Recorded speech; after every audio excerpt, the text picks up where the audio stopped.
प्रेम से बोलो जय श्री हरि नारायण। आज आप सुनेंगे बृहस्पतिवार व्रत कथा और आरती। एक समय की बात है कि भारतवर्ष में एक नृपति राजा राज्य करता था। उसके वह बड़ा प्रतापी और दानी था। वह नित्य प्रतिदिन मंदिर में दर्शन करने जाता था। वह ब्राह्मण और गुरु की सेवा किया करता था। उसके दरवाजे से कोई भी निराश होकर नहीं लौटता था। वह प्रत्येक गुरुवार को व्रत रखता एवं पूजन करता था। हर एक दिन गरीबों की सहायता करता था, परंतु यह सब बातें उसकी रानी को अच्छी ना लगती। वह ना व्रत करती और ना किसी को एक दमड़ी तक दान देती थी तथा राजा से भी ऐसा करने को मना किया करती थी। एक समय की बात है, राजा तो शिकार खेलने वन को गए थे। घर पर रानी और दासी थी। उस समय गुरु बृहस्पति एक साधु का रूप धारण कर राजा के दरवाजे पर भिक्षा मांगने गए तथा भिक्षा मांगी तो रानी कहने लगी, हे साधु महाराज, मैं इस दान और पुण्य से तंग आ गई हूँ। मेरे से तो घर का कार्य समाप्त नहीं होता। इस कार्य के लिए तो मेरे पतिदेव ही बहुत है। अब आप इस प्रकार की कृपा करें कि सब धन नष्ट हो जाए तथा मैं आराम से रह सकूं। साधु बोला, हे देवी, तुम तो बड़ी विचित्र हो। संतान और धन से कोई दुखी नहीं होता, इसको सभी चाहते हैं। पापी भी पुत्र की और धन की इच्छा करता है। अगर आपके पास धन अधिक है तो भूखे मनुष्यों को भोजन कराओ, पियाव लगवाओ, ब्राह्मणों को दान दो, धर्मशाला बनवाओ, तालाब, कुआं, बाबड़ी, बाग बगीचे आदि का निर्माण कराओ, निर्धन मनुष्यों की कुंवारी कन्याओं का विवाह करवाओ और यज्ञ आदि कर्म करो। इस प्रकार के कर्मों से आपका कुल और आपका नाम परलोक में सार्थक होगा एवं स्वर्ग की प्राप्ति होगी। मगर रानी इन बातों से खुश ना हुई। वह बोली, हे साधु महाराज, मुझे ऐसे धन की आवश्यकता नहीं जिसको और मनुष्यों को दान दो तथा जिसको रखने उठाने में सारा समय बर्बाद हो। साधु ने कहा, हे देवी, तुम्हारी ऐसी ही इच्छा है तो ऐसा ही होगा। मैं तुम्हें बताता हूँ, वैसा करना। बृहस्पतिवार के दिन घर को गोबर से लिपना, अपने केशों को धोना, केशों को धोते समय स्नान भी करना, राजा से कहना कि वह हजामत करवाएं, भोजन में मांस मंदरा खाना, कपड़ा धोबी के यहाँ धुलने डालना। इस प्रकार 7 बृहस्पतिवार करने से तुम्हारा सब धन नष्ट हो जाएगा। ऐसा कहकर साधु अंतर्ध्यान हो गए। रानी ने साधु के कहने के अनुसार वैसा ही किया। 3 बृहस्पतिवार ही बीते थे कि उसका समस्त धन नष्ट हो गया और भोजन के लिए दोनों समय तरसने लगे, संसारिक भोगों से दुखी रहने लगे। तब राजा रानी से कहने लगा कि रानी, तुम यहाँ पर रहो, मैं दूसरे देश को जाऊं, क्योंकि मुझे यहाँ पर सभी मनुष्य जानते हैं, इसलिए कोई कार्य नहीं कर सकता। देश चोरी परदेश भीख बराबर है। ऐसा कहकर राजा परदेश चला गया। वहां वह जंगल को जाता और लकड़ी काट कर लाता और शहर में बेचता। इस तरह जीवन व्यतीत करने लगा। इधर राजा के घर रानी और दासी दुखी रहने लगी। किसी दिन भोजन मिलता और किसी दिन जल पीकर ही रह जाती। एक समय रानी और दासी को 7 रोज बिना भोजन के व्यतीत हो गए तो रानी ने अपनी दासी से कहा, हे दासी, यहाँ पास ही की नगर में मेरी बहन रहती है। वह बड़ी धनवान है।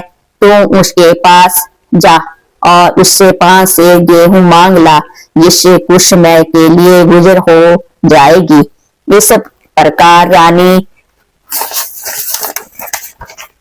की आज्ञा मान दासी उसकी बहन के पास गई। रानी की बहन उस समय पूजा कर रही थी, क्योंकि उस रोज बृहस्पतिवार था। जब दासी ने रानी की बहन को देखा तो उससे बोली, हे रानी, तुम्हारी बहन ने मुझे भेजा है, मेरे लिए 5 सेर गेहूं दे दो। इस प्रकार दासी ने अनेक बार कहा, परंतु रानी ने कुछ उत्तर न दिया, क्योंकि उस समय बृहस्पतिवार की कथा सुन रही थी। इस प्रकार जब बांदी को किसी प्रकार उत्तर नहीं मिला तो वह बहुत दुखी हुई एवं क्रोध भी आया और लौटकर अपने गांव रानी के पास आकर बोली, हे दासी, तुम्हारी बहन तो बहुत ही अभिमानी है, वह छोटे मनुष्यों से बात भी नहीं करती, इसलिए मैंने उससे कहा सो उसने कोई उत्तर नहीं दिया। मैं वापस चली आई। रानी बोली, हे दासी, उसमें उसका कोई दोष नहीं है, जब बुरे दिन आते हैं तब कोई सहारा नहीं देता। अच्छे बुरे का पता आपत्ति नहीं लगता है, जो ईश्वर की इच्छा होगी वही होगा। यह सब हमारे भाग्य का दोष है। इधर उस रानी ने देखा कि मेरी बहन की दासी आई थी, परंतु मैं उससे नहीं बोली, इससे वह बहुत दुखी हुई होगी। यह सोच कथा को सुन और विष्णु भगवान का पूजन समाप्त कर रानी बहन के घर चल दी और जाकर अपनी बहन से कहने लगी कि हे बहन, मैं बृहस्पतिवार का व्रत कर रही थी, तुम्हारी दासी गई, परंतु जब तक कथा होती है तब तक लोग ना उठते हैं और ना बोलते हैं, इसलिए मैं ना बोली। कहो दासी क्यों गई थी? रानी बोली, बहन, हमारे अनाज नहीं था, वैसे तुमसे कोई बात छिपी नहीं है, इस कारण मैंने दासी को तुम्हारे 5 सेर गेहूं लेने के लिए भेजा था। रानी बोली, बहन देखो, बृहस्पति भगवान सब मनोकामना पूर्ण करते हैं, देखो शायद तुम्हारे घर में अनाज रखा हो। इस प्रकार जब रानी ने सुना तो घर के अंदर गई और वहां उसे गेहूं का घड़ा मिल गया। तब तो उस रानी और बांदी को बहुत खुशी हुई। वह दासी से कहने लगी, हे दासी, देखो, वैसे हमको अन्न नहीं मिलता तो हम रोज ही व्रत करते हैं, अगर इनसे व्रत की विधि और कथा भी पूछ ली जावे तो हम भी किया करेंगे। तब उस रानी ने अपनी बहन से पूछा कि हे बहन, बृहस्पतिवार के व्रत की कथा कैसे है तथा यह व्रत कैसे करना चाहिए? रानी की बहन ने कहा, गुरु के व्रत में चने की दाल मुनक्का से विष्णु भगवान का केले की जड़ में पूजन करे तथा दीपक जलावे, पीला भोजन करे तथा कहानी सुने। इस प्रकार करने से गुरु भगवान प्रसन्न होते हैं, अन्न पुत्र धन देते हैं, मनोकामना पूर्ण करते हैं। इस प्रकार रानी और दासी दोनों ने निश्चय किया कि बृहस्पति भगवान का पूजन जरूर करेंगे। 7 रोज बाद जब बृहस्पतिवार आया तो उन्होंने व्रत रखा। गुड़साल में जाकर चना गुड़ बीन लाई और उसकी दाल से केले की जड़ का तथा विष्णु भगवान का पूजन किया। अब भोजन पीला कहाँ से आवे? बेचारी बड़ी दुखी हुई, परंतु उन्होंने व्रत रख किया था, इस कारण गुरु भगवान प्रसन्न थे। 2 थालों में सुंदर पीला भोजन लेकर आए और दासी को देकर बोले, या तुम्हारे और रानी के लिए भोजन है, तुम दोनों करना। दासी भोजन पाकर बड़ी प्रसन्न हुई और रानी से बोली, रानी जी भोजन कर लो। रानी को इस विषय में कुछ पता नहीं था, इसलिए वह दासी से बोली, तू ही भोजन कर, क्योंकि तू हमारी व्यर्थ में हंसी उड़ाती है। दासी बोली, एक महात्मा भोजन दे गया है। रानी कहने लगी, वह भोजन तेरे लिए दे गया है, तू ही भोजन कर। दासी ने कहा, वह महात्मा हम दोनों को 2 थालों में भोजन दे गया है, इसलिए हम और तुम दोनों ही साथ साथ भोजन करेगी। इस प्रकार रानी और बांदी दोनों ने गुरु भगवान को नमस्कार कर भोजन आरंभ किया तथा अब वह प्रत्येक बृहस्पतिवार को गुरु भगवान का व्रत और विष्णु पूजन करने लगी। बृहस्पति भगवान की कृपा से फिर रानी और दासी के पास धन हो गया। रानी फिर उसी प्रकार आलस करने लगी। तब दासी बोली, देखो रानी, तुम पहले भी इस प्रकार आलस करती थी, तुम्हें धन रखने में कष्ट होता था, इस कारण सब धन नष्ट हो गया। अब गुरु भगवान की कृपा से धन मिला है, तब फिर तुम आलस होता है। बड़ी मुसीबतों के बाद हमने यह धन पाया है, इसलिए दान पुण्य करना चाहिए तथा भूखे मनुष्यों को भोजन कराओ, प्याव लगवाओ, ब्राह्मणों को दान दो, कुआं, तालाब, बावड़ी आदि का निर्माण करो, मंदिर पाठशाला बनवाकर दान दो, कुंवारी कन्या का विवाह करवाओ, धन को शुभ कर्मों में खर्च करो, जिससे तुम्हारे कुल का यश बढ़े तथा स्वर्ग प्राप्त हो और पिता प्रसन्न हो। तब रानी ने इसी प्रकार कर्म करना आरंभ किया तो काफी यश फैलने लगा। एक दिन रानी और दासी विचार करने लगी, न जाने राजा किस प्रकार से होंगे, उनकी खबर कोई नहीं है। गुरु भगवान से प्रार्थना की और भगवान ने रात्रि में राजा को स्वप्न में कहा, हे राजा, तेरी रानी तुझको याद करती है, अपने देश को चलो। राजा प्रातःकाल उठा और विचार करने लगा, स्त्री जाति खाने और पहनने की संगनी होती है पर भगवान की आज्ञा मानकर वह अपने नगर के लिए चलने को तैयार हुआ। इससे पूर्व जब राजा परदेश चला गया तो परदेश में दुखी रहने लगा। प्रतिदिन जंगल में से लकड़ी बीनकर लाता और उन्हें शहर में बेचकर अपने दुखी जीवन में बड़ी कठिनता से व्यतीत करता था।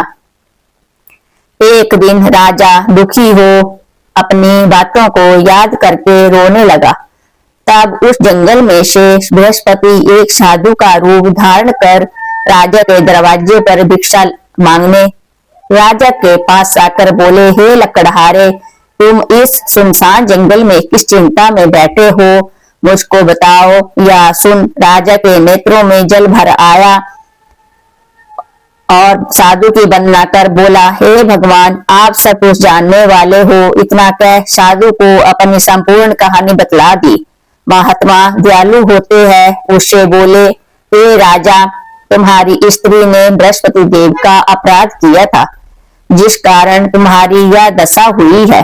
अब तुम किसी प्रकार की चिंता मत करो, भगवान तुम्हें पहले से अधिक धनवान करेगा। देखो, तुम्हारी स्त्री ने भी गुरुवार का व्रत प्रारंभ कर दिया है और तुम मेरा कहा मानकर बृहस्पतिवार का व्रत करके चने की दाल गुड़ जल के लोटे में डालकर केले का पूजन करो। फिर कथा कहो और सुनो, भगवान तेरी सब मनोकामनाओं को पूर्ण करेगा। साधु को प्रसन्न देख राजा बोला, हे प्रभु, मुझे लकड़ी बेचकर इतना पैसा नहीं मिलता जिससे भोजन करने के उपरांत कुछ बचा सकूं। मैंने रात्रि को अपनी रानी को व्याकुल देखा है, मेरे पास कुछ नहीं जिसके उसकी खबर मांग सकूं। और फिर कौन सी कहानी कहूं या मुझको कुछ मालूम नहीं। साधु ने कहा, हे राजा, तुम किसी बात की चिंता मत करो। बृहस्पतिवार के दिन तुम रोजाना की तरह लकड़ियां लेकर शहर को जाओ, तुमको रोज से दुगना धन प्राप्त होगा, जिससे तुम भली भांति भोजन कर लोगे तथा बृहस्पति पूजा का सामान भी आ जाएगा। बृहस्पति की कहानी निम्न प्रकार से है। प्राचीन काल में एक ब्राह्मण था, वह बहुत निर्धन था, उसकी कोई संतान नहीं थी। उसकी स्त्री बहुत मालिनता के साथ रहती थी। वह ना स्नान करती, किसी देवता का पूजन न करती, प्रातः काल उठते ही सर्वप्रथम भोजन करती, बाद में कोई अन्य कार्य करती। इससे ब्राह्मण देवता बड़े दुखी थे। बेचारे बहुत कुछ कहते थे, किंतु उसका कोई परिणाम न निकला। भगवान की कृपा से ब्राह्मण की स्त्री के कन्या रूपी रत्न पैदा हुआ। वह कन्या अपने पिता के घर में बड़ी होने लगी। वह बालिका प्रातः स्नान करके विष्णु भगवान का जाप करने लगी। बृहस्पतिवार को व्रत करने लगी। अपने पूजा पाठ को समाप्त करके स्कूल को जाती तो अपनी मुट्ठी में जौ भरकर ले जाती। पाठशाला जाने के मार्ग में डालती जाती, तब ये जौ स्वर्ण के हो जाते। लौटते समय उनको बीन कर घर ले आती थी। एक दिन वह बालिका सूप में उस सोने के जौ को फटकर साफ कर रही थी। उसकी पिता ने देख लिया और कहा, हे बेटी, सोने के जौ को फटकने के लिए सोने का सूप होना चाहिए।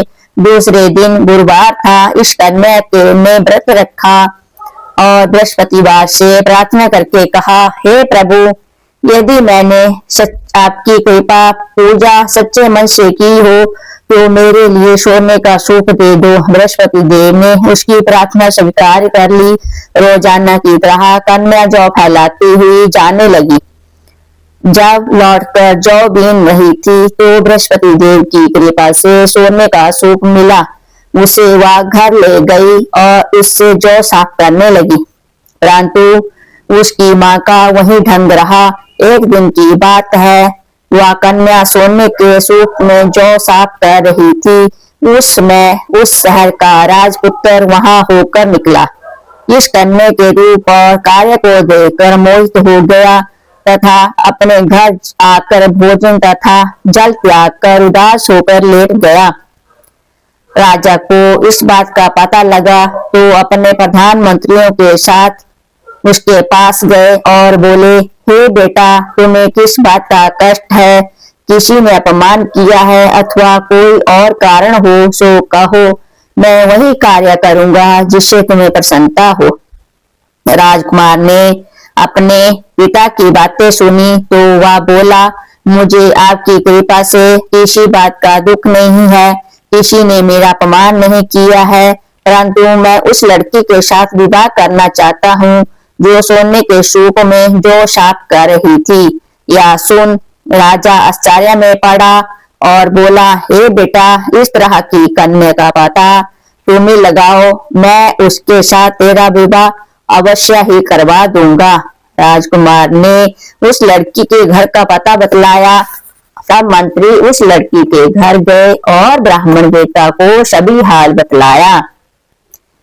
ब्राह्मण देवता राजकुमार के साथ अपनी कन्या का विवाह करने के लिए तैयार हो गया तथा विधि विधान के अनुसार ब्राह्मण की कन्या का विवाह राजकुमार के साथ संपन्न हो गया। कन्या के घर से ही जाते ही पहले की भांति उस ब्राह्मण देवता के घर में गरीबी का निवास हो गया। अब भोजन के लिए अन्न बड़ी मुश्किल से मिलता था। एक दिन दुखी होकर ब्राह्मण देवता अपने पुत्री के पास गए। बेटी ने पिता की दुखी अवस्था को देखा और अपनी माँ का हाल पूछा। तब ब्राह्मण ने सभी हाल कहा। कन्या ने बहुत सा धन देकर अपने पिता को विदा कर दिया। इस तरह ब्राह्मण का कुछ समय सुखपूर्वक व्यतीत हुआ। कुछ दिन बाद फिर वही हाल हो गया। ब्राह्मण फिर अपनी कन्या के यहाँ गया और सारा हाल कहा तो लड़की बोली, हे पिताजी, आप माताजी को यहाँ लिवा लाओ, मैं उसे विधि विदा दूंगी जिससे गरीबी दूर हो जाए। वह ब्राह्मण देवता अपने स्त्री को साथ लेकर पहुंचा तो वह कन्या अपनी माँ को समझाने लगी, माँ, तुम प्रातःकाल उठकर स्नान आदि करके विष्णु भगवान का पूजन करो तो तब दरिद्रता दूर हो जाएगी। परंतु उसकी माँ ने एक भी बात नहीं मानी और प्रातःकाल उठकर अपने पुत्री के बच्चों का जूठन खा लिया। एक रात उसकी पुत्री को बहुत गुस्सा आया और एक रात कोठरी से सभी सामान निकाल दिया और अपनी माँ को उसमें बंद कर दिया। प्रातःकाल उसमें से निकाला तो स्नान आदि करा के पाठ कराया तो उसकी माँ की बुद्धि ठीक हो गई और प्रत्येक बृहस्पतिवार को व्रत रखने लगी। इस व्रत के प्रभाव से उसकी माँ भी बहुत धनवान और पुत्रवती हो गई और बृहस्पति जी के प्रभाव से स्वर्ग को प्राप्त हुई तथा वह ब्राह्मण भी सुख पूर्वक इस लोक के सुख भोग कर स्वर्ग को प्राप्त हुए। इसी तरह कहानी कहकर साधु देवता वहां से लोप हो गए। धीरे धीरे समय व्यतीत होने पर बृहस्पतिवार का दिन आया। राजा जंगल से लकड़ी काटकर शहर में बेचने गया। उसे उस दिन और दिन से अधिक पैसा मिला। राजा ने चना गुड़ लाकर गुरुवार का व्रत किया। उस दिन से उसके सभी क्लेश दूर हुए। परंतु जब दोबारा गुरुवार का दिन आया तो बृहस्पतिवार का व्रत भूल गया। इस कारण बृहस्पति भगवान नाराज हो गए। उस दिन उस नगर के राजा ने विशाल यज्ञ का आयोजन किया था और शहर में यह घोषणा करा दी कि कोई भी मनुष्य अपने घर भोजन ना बनावे, ना आग जलावे। समस्त जनता मेरे यहाँ भोजन करने आवे। इस आज्ञा को जो ना मानेगा उसके लिए फांसी की सजा दी जाएगी। इस तरह की घोषणा संपूर्ण नगर में करवा दी गई। राजा की आज्ञा अनुसार शहर के सभी लोग भोजन करने गए, लेकिन लकड़हारा कुछ देर से पहुंचा, इसलिए राजा उसको अपने साथ घर ले गए और ले जाकर भोजन करा रहे थे तो रानी की दृष्टि उस खूंटी पर पड़ी जिस पर उसका हार लटका हुआ था। वह वहां पर दिखाई ना दिया। रानी ने निश्चय किया कि मेरा हार इसी मनुष्य ने चुरा लिया है। उसी समय सैनिकों को बुलाकर उसको जेल खाने में डलवा दिया। वह राजा जेल में पड़ गया और बहुत दुखी होकर विचार करने लगा कि ना जाने राजा कौन से पूर्व जन्म के कर्म से मुझे दुख प्राप्त हुआ है। उसी साधु को याद करने लगा जो जंगल में मिला था। उसी समय तत्काल बृहस्पति देव साधु के रूप में प्रकट हुए और राजा को देखकर कहने लगे, मूर्ख, तूने बृहस्पति देवता की कथा नहीं की, इस कारण तुझे यह दुख प्राप्त हुआ है। अब चिंता मत कर। बृहस्पतिवार के दिन जेल खाने के दरवाजे पर 4 पैसे पड़े मिलेंगे, उनसे तुम बृहस्पति देव की पूजा करना, तेरे सभी कष्ट दूर हो जाएंगे। बृहस्पतिवार के रोज उसे 4 पैसे मिले। राजा ने कथा कही। रात्रि को बृहस्पति देव ने उस नगर के राजा को स्वप्न में कहा, हे राजा, तुमने जिस आदमी को जेल खाने में दिया है वह निर्दोष है, वह राजा है, उसे छोड़ देना। रानी का हार उसी खूंटी पर लटक रहा है। अगर तू ऐसा नहीं करेगा तो मैं तेरे राज्य को नष्ट कर दूंगा। इस तरह वह रात्रि के स्वप्न को याद कर प्रातःकाल उठा और खूंटी पर हाथ टंगा देकर लकड़हारे को बुलाकर क्षमा मांगी तो राजा को योग्य सुंदर वस्त्र भूषण देकर विदा किया तथा गुरुवार की आज्ञा अनुसार राजा अपने नगर को चल दिया। राजा जब नगर के निकट पहुंचा तो उसे बड़ा ही आश्चर्य हुआ। वहां पहले से अधिक बाग, तालाब, कुएं, बहुत सी धर्मशाला आदि बन गए थे। राजा ने पूछा कि यह किसका बाग है? तब नगर के सब लोग कहने लगे, वह सब रानी और बांदी का बनाया हुआ है। तो राजा को आश्चर्य हुआ, गुस्सा भी आया। जब रानी ने खबर सुनी कि राजा आ रहे हैं तो अब उसे बांदी से कहा, देख राजा हमको कितने बुरे हालात में छोड़ गए हैं, हालात देखकर लौट न जाए, इसलिए तू दरवाजे पर खड़ी हो जा। आज्ञा अनुसार दासी दरवाजे पर खड़ी हो गई तो राजा आए तो उन्हें अपने साथ महल लेवा लाई। तब राजा ने क्रोध करके अपनी तलवार निकाली और पूछने लगा, या बताओ कि यह धन तुम्हें कैसे प्राप्त हुआ है? तब उन्होंने कहा, हमें यह धन बृहस्पति देव के प्रभाव से प्राप्त हुआ है। राजा ने निश्चय किया कि 7 दिन बाद तो सभी बृहस्पति देव का पूजन करते हैं, परंतु मैं प्रतिदिन दिन में 3 बार कथा करा करूंगा तथा रोज व्रत किया करूंगा। अब हर समय राजा के दुपट्टे में चने की दाल बंधी रहती तथा दिन में 3 बार कहानी कहता। एक दिन राजा ने विचार किया कि चलो अपनी बहन के यहाँ हो आवे। इस तरह निश्चय कर राजा घोड़े पर सवार हो अपनी बहन के यहाँ चलने को लगा। मार्ग में उसने देखा कि कुछ आदमी एक मुर्दे के लिए जा रहे हैं। उन्हें रोक राजा ने कहा, अरे भाइयों, मेरी बृहस्पतिवार की कथा सुन लो। वो बोले, लो हमारा तो आदमी मर गया, इसको अपनी कथा की पड़ी है। परंतु कुछ आदमी बोले, हम तुम्हारी कथा को सुनेंगे। राजा ने दाल निकाली और कथा प्रारंभ कर दी। अभी कथा आधी हुई थी कि मुर्दा हिलने लगा और जब कथा समाप्त हो गई तो राम राम कहकर वह मनुष्य खड़ा हो गया। आगे मार्ग में उसे एक किसान खेत में हल चलाता मिला। राजा ने उसे देखा और उससे बोला, अरे भैया, तुम मेरी बृहस्पतिवार की कथा सुन लो। किसान बोला, जब तक मैं तेरी कथा सुनूंगा तब तक 4 हरिया जोत लूंगा। जा अपनी कथा किसी और को सुनाना। इस तरह राजा आगे चलने लगा। राजा के हटते ही बैल पछाड़ खाकर गिर गए तथा किसान के पेट में बड़े जोर से दर्द होने लगा। उस समय उसकी माँ रोटी लेकर आई। उससे जब देखा तो अपने पुत्र से सभी हाल पूछा और बेटे ने सभी हाल कह दिया। तो बुढ़िया दौड़ी दौड़ी घुड़सवार के पास गई और उससे बोली, मैं तेरी कथा सुनूंगी, तू अपनी कथा मेरे खेत पर चलकर सुनाना।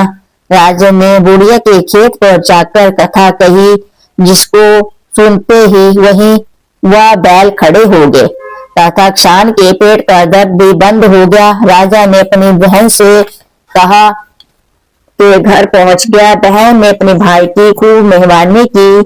दूसरे दिन प्रातःकाल राजा जागा। वह देखने लगा कि सब लोग भोजन कर रहे हैं।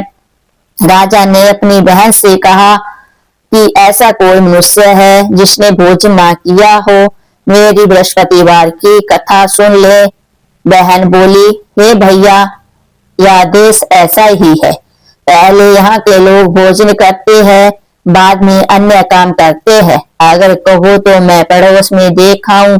वह ऐसा कहकर देखने चली गई, परंतु उससे कोई ऐसा व्यक्ति नहीं मिला जिसने भोजन ना किया हो। अतः वह एक कुमार के घर गई जिसका लड़का बीमार था। उसे मालूम हुआ कि उनके यहाँ 3 रोज से किसी ने भोजन नहीं किया है। रानी ने अपने भाई की कथा सुनने के लिए कुमार से कहा। वह तैयार हो गया। राजा ने कुमार के घर जाकर बृहस्पतिवार की कथा कही, जिसको सुनकर उसका लड़का ठीक हो गया। अब तो राजा की प्रशंसा होने लगी। एक रोज राजा ने अपनी बहन से कहा कि हे बहन, हम अपने घर को जाएंगे, तुम भी तैयार हो जाओ। बहन ने अपनी सास से कहा। सास ने कहा, हाँ चली जा, परंतु अपने लड़कों को मत ले जाना, क्योंकि तेरे भाई की कोई औलाद नहीं है। बहन ने अपने भाई से कहा, हे भैया, मैं तो चलूंगी, कोई बालक नहीं जाएगा। राजा बोला, जब बालक नहीं चलेगा तब तुम क्या करोगे? बड़े दुखी मन से राजा अपने नगर में लौट आया। राजा ने अपनी रानी से कहा, हम निर्वंशी राजा है, हमारे भाग्य में औलाद का मुंह देखना नहीं लिखा है। रानी बोली, हे प्रभु, बृहस्पति देव ने हमें सब कुछ दिया है, हमें औलाद भी अवश्य देंगे। उसी रात को बृहस्पति देव ने राजा से स्वप्न में कहा, हे राजा, उठ, सभी सोच को त्याग दे, तेरी रानी गर्भ से है।